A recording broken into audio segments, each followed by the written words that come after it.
so I can't sit down to do that, so I've got to stand up. I am the lemonade guy. And I'm on a quest to do 1 million lemonade stands in a single day by 2013 in over 100 cities in America. Now, on numerous occasions today, we've been talking about how do we, and these are my words, how do we build a farm club? I mean, if we want to become Major League Baseball players, well, what do? We start with the Pee Wee leagues, then we go to the Little Leagues, then we pound through K through 12 so we can get into a great college, hopefully into the minors, and then a Major League.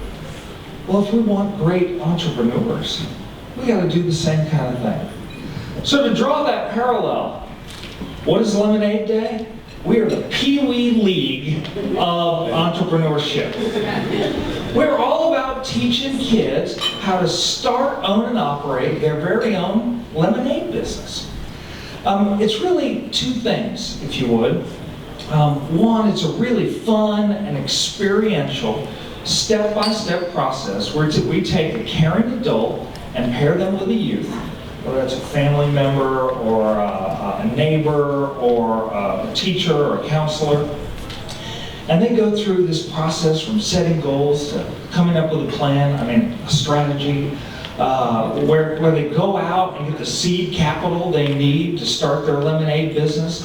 They come up with advertising and location. Where do they put their plan? Build a stand, create their own product. They are literally, in a very fun way, learning everything they need to know about how to start a business.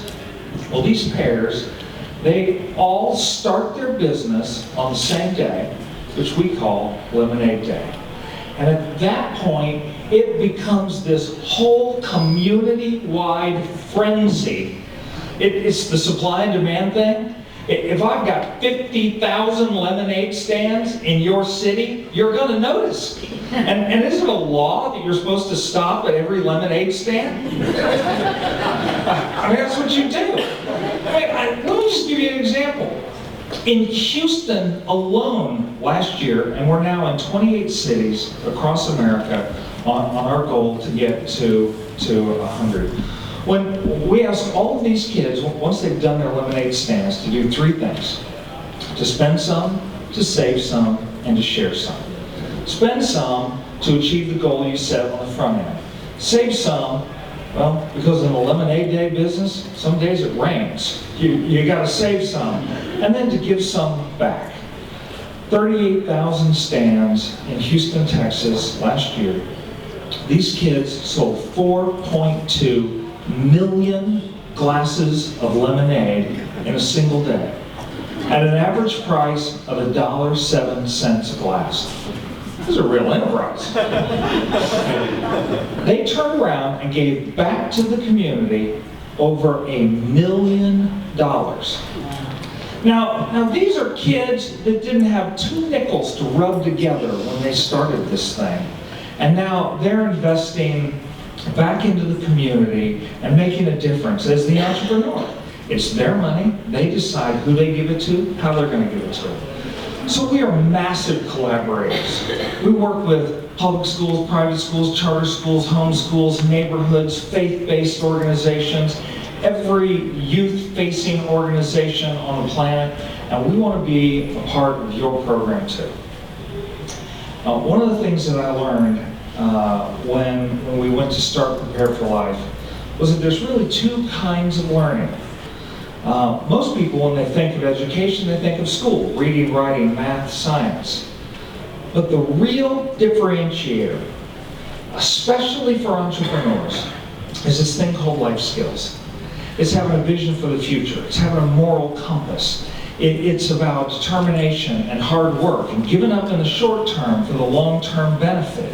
It's about working in teams. It's about leading teams. Well, the families in our country are who are supposed to teach life skills. But for whatever reason, they're not teaching them. So how are we going to do that? Well, what's so amazing is that these life skills, this character, If you go to Google and you do a search for characteristics of an entrepreneur, what you'll find out is entrepreneurs are highly skilled at life skills, at communicating, at getting along, and seeing something in the future. We think Lemonade Day can have an extraordinary impact on our nation and on our kids.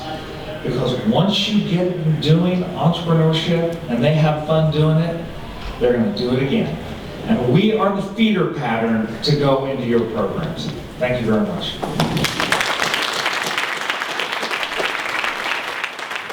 So I'm going to ask one question and I'm going to turn it over to all of you. But Morgan, I'm going to go straight to you since you only take a minute and a half of your 5 minutes. I was part of SITE. I started the SITE NYU group and it was great experience. And one of the things about SITE you mentioned, I don't know if everyone heard that, SITE has gotten corporate sponsorship from 250 of the 500 Fortune 500. And when you go to their website, it's not just the marketing department or a department, it's the CEO of those Fortune 500. So I know that doesn't happen overnight, but I was wondering if you could go into specifics on when you're approaching corporations, do you approach their foundation, their marketing department, their PR department, and how do you get in the door and provide value to them? And maybe for the audiences in this room, which is more regional, maybe that's a local business, it doesn't have to be a Fortune 500. Sure, exactly. We have value propositions, so certainly for students and what their benefits are, faculty, the institutions involved in SITE, but for our corporate partners, they have varying degrees of what their interests are. Really the corporate world does want to be good corporate citizens and give back to our communities. And particularly with, scarcity of resources and the environment that we live within, all of them have a lot of demand about how they're treating people, the environment around us and the resources that we're using, looking at the carbon footprint and the impact that they're having on society while they're making a profit along the way. So really some of our companies have national strategic platforms. We look at Campbell's with their Hunger Initiative, Sam's Club with their environmental sustainability program, Walmart most recently is working with us on a women empowerment program. So they have very specific audiences, people in need that SITE is a quick delivery system for. Again, with 600 colleges and universities involved in the U.S., we can be in communities and helping people and help deliver those specific programs. Others really do have that philanthropic mindset to be able to give to a good cause and see things grow. And a lot of the corporations do have corporate foundations that we work with that have specific goals.